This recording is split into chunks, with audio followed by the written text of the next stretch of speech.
নমস্কাৰ দৰ্শকসকল অমূল্যবাণীলৈ আপোনালোক সকলোকে স্বাগতম জনাইছোঁ। আজিৰ ভিডিঅ'টোৰ বিষয় হৈছে আৰম্ভ হ'বলৈ লৈছে ৮টা বিশেষ মঙ্গলবাৰ। এই বিশেষ মঙ্গলবাৰত আপোনালোকে যি উপায় কৰিব সফলতা লাভ কৰিব, যিকোনো মনৰ ইচ্ছা পূৰণ কৰিব পাৰিব। ৫ মে'ৰ পৰা আৰম্ভ হ'ব এই বিশেষ মঙ্গলবাৰ ৮টা আৰু এই বিশেষ মঙ্গলবাৰতে হনুমান বাবাই প্ৰথম শ্ৰীৰামক লগ পাইছিল।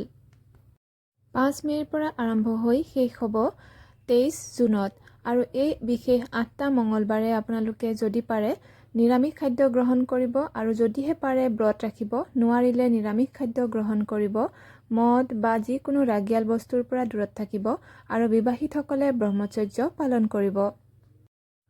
৮টা মঙ্গলবাৰেও কৰিব পাৰিব বা নোৱাৰিলে যিকোনো মঙ্গলবাৰে কৰিব পাৰিব বা ৬টা ৫টা ৭টা যেনেকৈ পাৰে আপোনালোকে কৰিব পাৰিব। আৰু উপায় বিভিন্ন ধৰণৰ আছে। হনুমান বাবাক সন্তুষ্ট কৰাৰ বিভিন্ন উপায় দিয়া আছে, কৰিব পাৰে।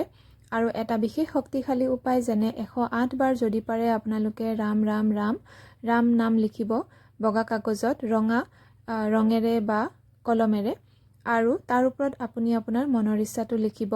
আৰু এতিয়া লিখাৰ পিছত এই কাগজখন ভগৱানৰ চৰণত থৈ আপুনি ৩ বাৰ ৫ বাৰ ৭ বাৰ ১১ বাৰ ৯ বাৰ যেনেকৈ পাৰে হনুমান চালিচা পঢ়িব আৰু দেখিব এই ৮টা মঙ্গলবাৰৰ ভিতৰতেই আপোনাৰ মনৰ ইচ্ছা পূৰণ হ'ব।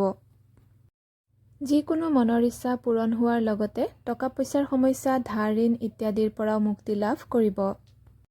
কাগজখন তাতেই থৈ দিব, মানে পূজা ঘৰতেই থৈ দিব আৰু ইচ্ছা পূৰণ হ'লে কাগজখন মাটিত গছৰ গুৰিত দিব পাৰে, কাৰো ভৰি নলগাকৈ বা বৈ থকা পানীত উটুৱাই দিব।